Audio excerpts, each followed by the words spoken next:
बिस्मिल्लाहिर्रहमानिर्रहीम। अस्सलाम वालेकुम नाज़रीन, उम्मीद है आप सब लोग खैर खैरियत से होंगे। आपको पता है कि वेलेंशिया टाउन लाहौर के अंदर 3 अमरीकी निजात बच्चे और उनकी माँ और पॉइजन की जो स्टोरी इस वक्त चल रही है उसने पूरे मुल्क के अंदर एक भौंचाल मचाया हुआ है। जब कभी भी हम कोई क्राइम की स्टोरी करते हैं तो उसमें एक सच को ढूंढने के लिए 100 झूठ खंगालने पड़ते हैं, उसके बाद जाके असल स्टोरी का पता चलता है। एक स्टोरी मैंने आप उस दिन की थी जिस दिन ये वाकया पेश आया था, और एक आज मैं ये वीडियो कर रहा हूं 1 हफ्ते के बाद, और इसमें मैं आपको बताऊंगा कि ये केस एक दफ़ा 98% नासिर डोगर को, जो कि अलीना के शौहर हैं और अमेरिका से अलीना के साथ आए थे, उनको बेकसूर करार देने के बाद दोबारा क्यों खोल दिया गया है।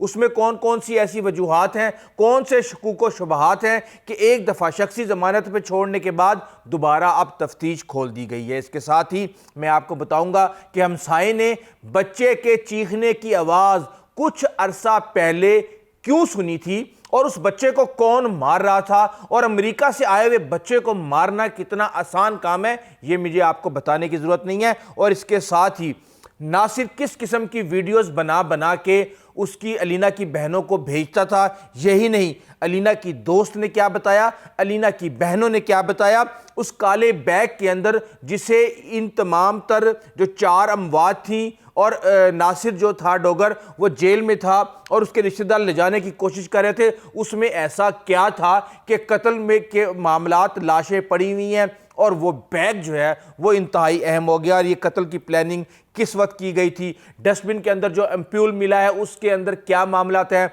वो जहर इतना खौफनाक क्यों था कि उसने 7:57 पे नासिर डोगर अपने घर आया है, रक्शे पे सामान लेके, उसकी बीवी अलीना उसके साथ सामान लोड अनलोड करवाती है, और 8:20 में हस्पताल में अलीना की लाश पड़ी हुई थी। इस समेत बहुत कुछ आपको बताने के लिए मेरे पास इस वीडियो के अंदर है।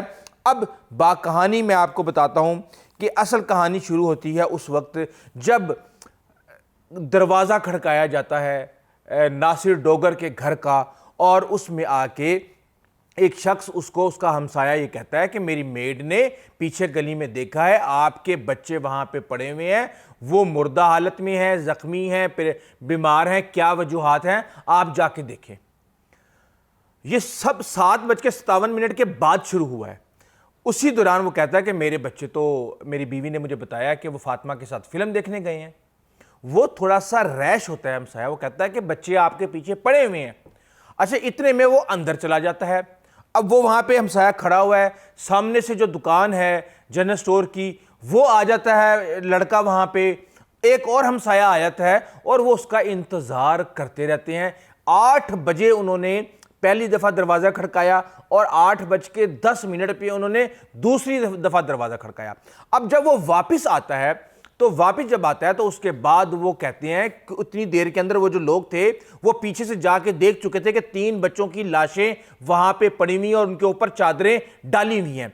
जब वो नासिर डोगर को दोबारा बुलाते हैं बैल दे के और वो आता है तो वो अपनी बीवी को आवाज देता है, और जब उसकी बीवी अलीना आती है तो वो इंतहाई बुरे हाल में होती है। जैसे वो आती है वो कहती है सब खत्म हो गया, इसने ये मेरे बच्चों को खा गया। उसके बाद वो उल्टी करती है और उसको उठा के अस्पताल ले जाते हैं। मीनवाइल 8:20 पे उसकी मौत हो जाती है। अब 7:57 से 8 बजे दरवाजा खड़काने से पहले क्या होता है जिसके अंदर अलीना और उसका खाविंद नासिर डोगर आपस में डिस्कशन करते हैं। वो अंदर आता है, आते ही उसकी बीवी उसको आइसक्रीम पेश करती है। बच्चों का वो पूछता है, वो कहती है फातिमा के साथ फिल्म देखने गए हैं, और वो कहते हैं मैंने आइसक्रीम नहीं खानी, मुझे पानी पिला दो। और कहा यह जा रहा है कि बाहर लोग खड़े हुए थे और नासिर डोगर बच्चों के बारे में पूछ रहा था। उस वक्त भी अलीना उसको ये ऑफर कर रही थी कि ये आइसक्रीम खा लो, और वो ये कह रहा था कि तुम्हें आइसक्रीम खाने की पड़ी हुई है, पीछे बच्चे पड़े हुए हैं, बाहर दरवाजे पे लोग खड़े हुए हैं। तो ये तो वो सब कुछ है जो कि वहां पे कुछ लोगों ने बताया, और इसमें से 80% नासिर डोगर ने बताया, और अलीना को कुछ भी बताने का मौका नहीं मिला। अब ये मामला सारे का सारा चल रहा है, और पुलिस जो है जब ये लाशें 3 वहाँ पे 4 लाशें गिर जाती हैं तो उसके बाद जो है पुलिस उसको अपने साथ ले जाती है, वहाँ पे स्टेटमेंट ली जाती है, और फिर ये बात की जाती है। बेसिकली जो नासिर डोगर का भाई है शेर अली, DSP मोटरवे, उसके बारे में कहा जाता है कि वो 24 घंटे उसके साथ मौजूद रहा है, हर इन्वेस्टिगेशन, हर इंटरव्यू के अंदर वो साथ रहा है। और कहा जाता है कि 6:10 पे रैम्बो स्टोर पे जब ये ग्रासरी लेने गया है तो ये वहां पे मौजूद है सीसीटीवी फुटेज के अंदर। 6:10 से लेके 7:57 तक 1 घंटा 47 मिनट के अंदर पीछे उसकी बीवी ने जो कुछ भी किया वो किया। अब उसके बाद हम ये देखते हैं कि बयान जो हैं वो आ गए हैं सामने। वहाँ पे रक्षा होता है, अनलोड होके 8 बजे सारी कहानी हो जाती है, पानी मांगता है, आइसक्रीम दी जाती है। लेकिन हम यहाँ पे देख रहे हैं कि जब 8:20 पे उसकी मौत होती है, उससे पहले ही 5 मिनट पहले चौकी इंचार्ज भी आ जाता है, 1112 भी आ जाती है। 1112 वहाँ पे बच्चों को चेक करके बताती है कि इनकी बच्चों की मौत हो गई है। अब क्राइम सीन पे क्या है? क्राइम सीन पे ये है कि हम पहले ये चीज़ अखज़ कर रहे थे कि शायद किचन होता है, किचन के साथ ही डाइनिंग टेबल पड़ी हुई होती है, वहाँ पे बैठ के बच्चों ने आइसक्रीम खाई और उसके बाद वो फौरी तौर पे उल्टी करने के लिए बाहर भागे। जबकि मैंने उस वक्त भी ये कहा था कि कोई भी बच्चा या बड़ा जब उल्टी करने के लिए भागता है तो वो वॉशरूम की तरफ भागता है। और फिर यही हुआ कि हमें यह पता चला कि उन बच्चों की मौत उस कमरे के अंदर हुई थी। वहाँ पर उल्टियों के गंद भी पड़ा हुआ था। और यही नहीं, उस कमरे का मंजर यह था कि उन बच्चों को वहां से घसीट के बाहर गली में डाला गया था और जो चादरें थीं, 3 चादरें उन बच्चों के ऊपर डाली गई थीं। वो मैट्रेस जो है वो खड़ा किया गया था जाली के सामने कि कमरे से बाहर जो है जो वॉशिंग एरिया है वो नजर ना आए। ये सारी की सारी प्लानिंग क्या खुद अकेली अलीना ने की है? इस हवाले से कई बातें की जा रही हैं कि शायद इन 5 ने मरने का प्लान किया और जब 4 ने खा लिया आइसक्रीम तो नासिर डोगर जो है मुकर गया। लेकिन ये सारी की सारी इस वक्त क्यास आराई हैं, इसके ऊपर हम कोई भी बात नहीं कर सकते। अब यहां पे हम ये देख रहे हैं कि डस्टबिन के अंदर एक एम्प्यूल मिला। कहा जाता है कि ये जो पॉइजन है ये इतना खौफनाक पॉइजन था कि इसने 20 मिनट के अंदर मौत वाकया कर दी किसी की भी। और इतना खौफनाक था कि जब उनकी बॉडी खोली गई है पोस्टमार्टम के लिए तो अंदर से आंतें गली हुई हैं। जाहिर सी बात है, हमने फिल्मों में देखा है कि जब कैप्सूल कोई खाता है तो 30 सेकंड के अंदर अंदर उसकी मौत वाकया हो जाती है। उसमें होता यह है कि आपके ब्लड के अंदर जो ऑक्सीजन होती है वो टिश्यूज जो है अब्जॉर्व करने से इनकार कर देती है, आपका दम घुट जाता है और आपकी मौत वाकया हो जाती है और अंदर भी एक भूचाल बर्पा हो जाता है। अब यहां पे कहा जा रहा है कि इतना खतरनाक जहर इसको लाके किसने दिया? बहुत सी पुलिस ज़राए से खबरें लीक हो रही हैं कि हम उस बंदे तक पहुंच गए हैं जिसने अलीना को ये जहर ला के दिया। ये जिसने जहर ला के दिया ये नासिर डोगर का रिश्तेदार है। ये बात ही नहीं समझ आ रही है तो ये किस तरह हो सकता है कि नासिर डोगर का रिश्तेदार है और उसने नासिर डोगर को नहीं बताया और उसने अलीना को जहर ला के दे दिया। जबकि अगला सवाल ये पैदा हो रहा है कि जनाब ये 1 जुलाई को आए थे, 27 जुलाई को अकेले नासिर डोगर अमेरिका वापस जा रहा था। वो लोग, वो बच्चे जो पहली दफ़ा पाकिस्तान आए थे वो अकेले क्या यहाँ पे सरवाइव कर सकते थे? क्या अलीना को ज़बरदस्ती यहाँ पे छोड़ के जा रहे थे? और ये इतना ख़तरनाक जहर क्या अमेरिका से अलीना साथ लेके आई थी या ये नासिर डोगर साथ लेके आया था? इसका भी अभी तक पता नहीं चला। अब जो सैंपल लिए गए वहाँ से क्रॉकरी के, कहा जाता है कि सुबह के वक्त इन्होंने हलवा पूरी खाई, पूरियाँ ख़त्म हो गई थी, हलवा पड़ा हुआ था। इसके साथ ही चावल पके हुए थे, दाल पकी हुई थी, मीठे चावल पके हुए थे। और कहा जाता है कि जो इब्तिदाई रिपोर्ट आई है उसमें कॉज ऑफ डेथ जो है वो पॉइजन बताई गई है। और इसके साथ ही जो PFSA की रिपोर्ट्स हैं वो इस वक्त इंतहाई अहम है। ये कोशिश की जा रही है कि वो जो कैप्सूल वहाँ पे मिला किचन के अंदर उस पर फिंगरप्रिंट्स किसके हैं, वो जो इंजेक्शन मिला उस पर फिंगरप्रिंट्स किसके हैं, वो जो बेड शीट है उस पर फिंगरप्रिंट्स किसकी हैं, मैट्रेस पे किसकी हैं, आइसक्रीम वाली चम्मच के ऊपर किसके ऊपर है। तो ये सब चीज़ें जो हैं ये कोशिश की जा रही है कि ये सारे डाटा आए। अब हमें तो ये समझ नहीं आ रही कि रिपोर्ट अभी तक आई नहीं है। 98% आपने कसूरवार ठहरा दिया है। लेकिन ये भी कहा जा रहा है कि जनाब ये इस वक्त शख्सी ज़मानत पे है, अपने शायद गालबन अपने भाई की या किसी और की। बहरहाल अब वहाँ पे होता ये है कि जब ये सारा वाक़या होता है उसी में जो काम करने वाली मासी है, शाम के वक्त जाहिर सी बात है खाना वगैरह उसने पकाना होगा या कोई काम करना होगा, वो घर में आने लगती है तो वो देखती है कि घर के अंदर तो पुलिस वहाँ पे खड़ी हुई है। तो वहाँ पे जो रिपोर्टर्स हैं, लोग हैं, वो उस खातून से बात करने की कोशिश करते हैं और वो उससे पूछते हैं कि बताओ यहाँ पे तुम काम कर रही थी पिछले 2 हफ्तों से, यहाँ पे कोई लड़ाई होती थी या कोई और मारधाड़ होती थी, इनकी आपस में बनती नहीं थी? तो उसने बताया कि बाजी जो है वो जो शौहर है वो बाजी पर तशद्दुद करता था और जो बाजी है वो बहुत ज़्यादा तंग थी अपने शौहर से। ये इतनी बात ही उसने बताई है कि जो नासिर डोगर है वो ये कह रहा है कि जनाब मैं अपना 16 साल बेटे रेहान को डॉक्टर बनाना चाहता था, इसलिए यहाँ पे लेके आया और उसको छोड़ के जा रहा हूँ। अब मुझे ये बात समझ नहीं आती कि आप एक बच्चे जो कि अमेरिका में पले हैं और उनको आप पाकिस्तान में अकेला छोड़ के जा रहे हैं, किसके आसरे पे छोड़ के जा रहे हैं? क्या आप ज़बरदस्ती उनके साथ कर रहे थे कि 26 साल के आपने अपनी अकेली वहाँ पे सीटें करवाई हुई थी? क्या ये वही वजूहात है जिसकी वजह से वो औरत इस हद तक पहुँची कि उसने अपने बच्चों को भी मार लिया और अपने आप को भी मार लिया? इसके पीछे भी एक बहुत बड़ी साइंस है, ये मैं आपको बताता हूँ। अब कहा जा रहा है कि जी उसको तो दिमागी बीमारियां थी, वो तो साइको थी, उसके साथ और बड़े मसले मसाइल थे। लेकिन हमने देखा कि डीआईजी इन्वेस्टिगेशन ने वहाँ पे महल्लेदारों को बुलाया। महल्लेदार, एक जो महल्लेदार है उनका नाम भी नासिर चट्ठा है, ये नासिर डोगर है जो मुलजिम है और ये इनका नाम है नासिर चट्ठा।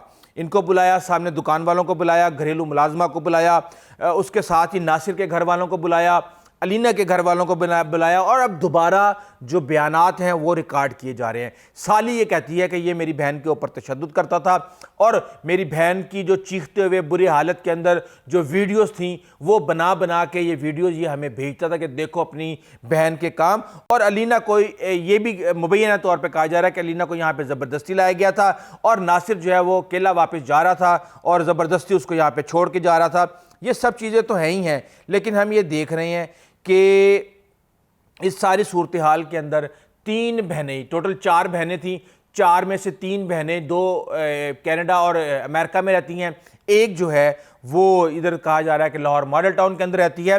और यहीं पे ये बताया जा रहा है कि जनाब उन्होंने ही मना किया था, जब लाशें सारी आई हैं तो ये मॉडल टाउन के अंदर ही जनाजा पढ़ाया गया, वहीं से जनाजा उठा है और इनकी बहनों ने सेक्रेटरी दाखिला, सेक्रेटरी खारजा, आईजी और पंजाब के दीगर सेक्रेटरियों को मुख्तलिफ लेटर्स लिखे हैं और उनको ये कहा है कि जनाब इसकी इन्वेस्टिगेशन दोबारा की जाए। और अलीना जो है वो इन सब बहनों के अंदर सबसे छोटी थी लेकिन सबसे पहले चली गई।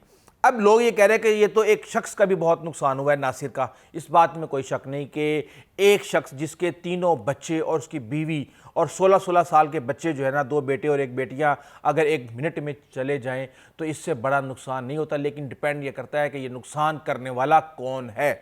अच्छा, इसके साथ ही नासिर का रवैया कहा जा रहा है कि बहुत ज़्यादा वो कसूरवार था, वो अपने जो हमजुल्फ है उससे लड़ा हुआ था। जब से इसकी एक बहन ने ये कहा अलीना की कि जब से पेरेंट्स की डेथ हुई थी उस वक्त से अलीना डिस्टर्ब थी, लेकिन उसके बाद वो ठीक हो गई थी और जब ये लोग यहाँ पे आए हैं तो बहुत ज़्यादा खुश थे। इसके साथ ही अलीना जो है वो डिप्रेशन में क्यों थी, ये एक बहुत बड़ा सवाल है और इसके हवाले से अलीना की दोस्त जो कुछ अर्सा पहले पाकिस्तान में लाहौर में एक पिज़्ज़ा शॉप में वहाँ पे मिली, वहाँ पे भी मुबैना तौर पे नासिर ने वहाँ पे अलीना को पिक करने जाना था लेकिन वो अलीना को पिक करने नहीं गया। अलीना वहाँ पे बड़ी परेशान नज़र आ रही थी और उसकी दोस्त का ये कहना है कि अलीना जो है वो चाहती थी कि मेरा तो दिल करता है कि मैं खुदकुशी कर लूँ, लेकिन फिर मुझे ये समझ नहीं आता कि मेरे बच्चों का क्या बनेगा।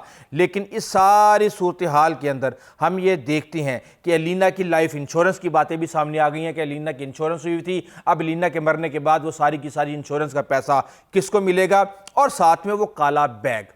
अब कहा जाता है कि ये लाशें गिरी हुई थी, वहाँ पे फोरेंसिक हो रहा था और एक जो शख्स है वो वहाँ से बैग लेके जा रहा है, तो गेट पे उसको रोका गया कि भाई यहाँ पे तो सारे शवाहिद इकट्ठे किए जा रहे हैं, तुम ये बैग कहाँ लेके जा रहे हो। तो फिर जब उसको खोला जाता है तो उसमें से चॉकलेट्स निकलती हैं, उसमें से जो ज्वेलरी है निकलती है, उसमें से फॉरेन करेंसी निकलती है और काफ़ी पैसे उसमें से निकलते हैं। तो यानी नासिर को अपने बच्चे मरे हुए हैं, घर पे बीवी मरी हुई है, लेकिन उसको वो बैग याद था कि वो बैग घर से जो है किसी भी तरीके से आप रिकवर कर लें। लेकिन हम ये कह रहे हैं कि ये कत्ल की प्लानिंग क्या 1 जुलाई से 27 जुलाई यानी 17 जुलाई को तो ये वाक़या पेश आ जाता है, तो ये क्या इसके दरमियान में हुई?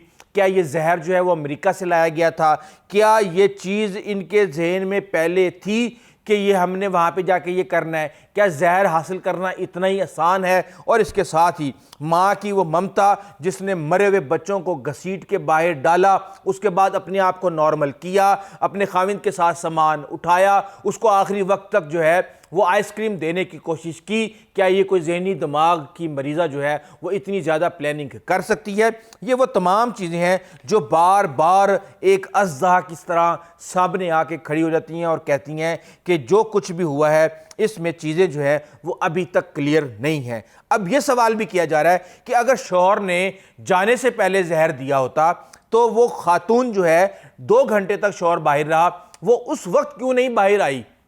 जब बच्चे मर गए उस वक्त तक वो बाहर क्यों नहीं आई? वो उस वक्त सिर्फ क्यों आई जब महल्लेदार गेट पे आके खड़े हो गए, पीछे से जाके उन्होंने देख लिया कि बच्चों की मौत हो चुकी है। जब खामिंद ने उसको बुलाया और वो आई गिराज में तो उस वक्त ही उसने ये सब कुछ क्यों कहा? उससे पहले वो घर से बाहर क्यों नहीं निकली या उसको निकलने नहीं दिया गया? ये तमाम तर ऐसे सवालात हैं जिनके जवाबात अभी तक हमें नहीं मिले, लेकिन ये खबर हमें ज़रूर मिल गई है कि जनाब नासिर डोगर जो है वो 98% जो है वो मासूम और बेकसूर है और उसका इसके मामले में कोई वो नहीं है। मैं ये समझता हूँ कि अगर उसका कोई कसूर नहीं है तो उसके साथ जो कुछ हो चुका है वो बहुत ज़्यादा हो चुका है, लेकिन अगर उसका कसूर है तो फिर मुल्ज़िम को जो है वो मुजरिम बनाना और उसको मंतकी इंजाम तक पहुंचाना ये मेरा और आपका काम नहीं है, ये कानून नाफिज करने वाले इदारों का काम है। और मुझे ये पता चला है कि उनके ऊपर अमेरिकन नेशनल होने की वजह से बहुत ज़्यादा प्रेशर है और वो एक चीज़ को जो है वो डबल क्रॉस चेक कर रहे हैं। लेट्स सी इस हवाले से क्या डेवलपमेंट्स होती हैं और क्या चीज़ें सामने आती हैं। ये वो तमाम मालूमात हैं जिसको जानने के बाद आप अपने जहन में आइडियाज़ लगा सकते हैं, किसी न किसी इंजाम तक पहुंच सकते हैं, कई सवालात को जन्म दे सकते हैं। मेरा काम है आप तक इन्फॉर्मेशन को लाना, नतीजे तक पहुंचना जो है वो आपका काम है। इस हवाले से आपको अपडेट करता रहूँगा। अभी तक के लिए इतना ही, आइंदा तक के लिए इजाज़त दीजिए। अल्लाह हाफ़िज़।